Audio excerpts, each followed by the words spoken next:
Das Mooswaberl, der freundliche Geist vom Eigelwald.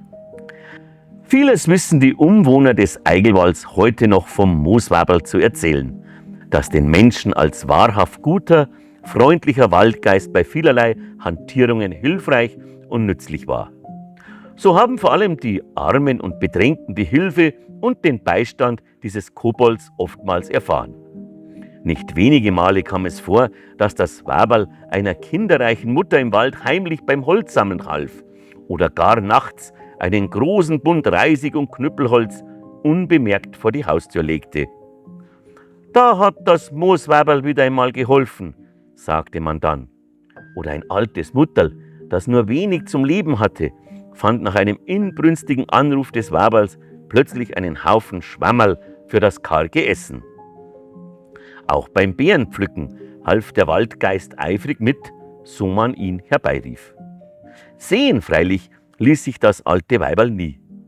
Nur Sonntagskinder und ganz vorbildliche Menschen hatten etliche Male das seltene Glück.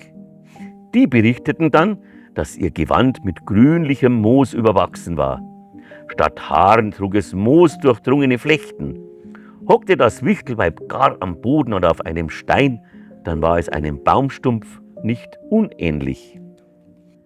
Den notigen Taglöhnern und Heiselleuten mit ihrem kleinen Sach und den vielen hungrigen Kindermäulern hat das Mooswaberl natürlicherweise am liebsten geholfen.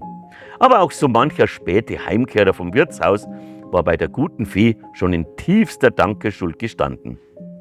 Hatte sich doch einmal einer vom Holzmannwirt heim im dichten Nebel so verirrt, dass er immer tiefer in den finsteren Eigelwald hineinkam. In seiner aussichtslosen Lage rief er den Waldgeist herbei. Bald darauf begegnete ihm ein altes Weiblein mit einem großen Korb auf dem Rücken, einer sogenannten Kirm. Die alte Frau nannte ihn beim Namen und tat ganz verwundert, dass sie den angesehenen Bauern da mitten im Holz antreffe. Als der Bauer von seinem langen Wirtshausbesuch erzählte, hielt ihm die Alte eine gewaschene Standespredigt und drohte mit dem Wurzelstecken. Sie versprach, ihn gegen entsprechende Gegenleistung aus dem Wald zu führen. Plötzlich war das Weiblein verschwunden. Der Bauer, als Geizteufel bekannt, wollte nichts herausrücken. Während er nun so dahinging, war es ihm, als wenn jemand hinter ihm nachginge. Ja, er ward öfters gestoßen mit einem spitzigen Stock. Laut rief er das Mooswaberl und versprach ihr, jeden Wunsch zu erfüllen. Neben seiner sprach es: »Gib der alten Zeitlin 2 Klafter Scheider umsonst, ein Viertel Stroh für eine Kuh und ein Sackerl Hühnerfutter, aber nicht die schlechter.« Als der reiche Bauer zugesagt hatte, hörte er nicht weit entfernt die Kirchturmuhr schlagen. Es war die 1. Stunde nach Mitternacht. Der Nebel lichtete sich, der Irrgänger fand mühelos nach Hause. Manchem habgierigen Raffer macht das Weiblein schwer zu schaffen. Etliche Beerenpflücker halfen sich mit einem sogenannten Kampe.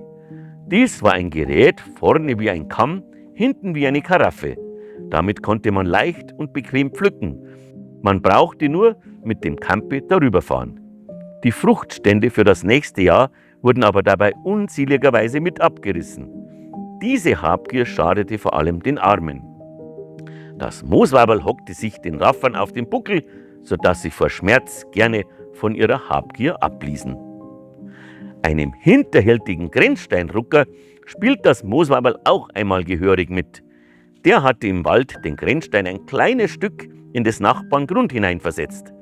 Erst viel später traf ihn das Schicksal.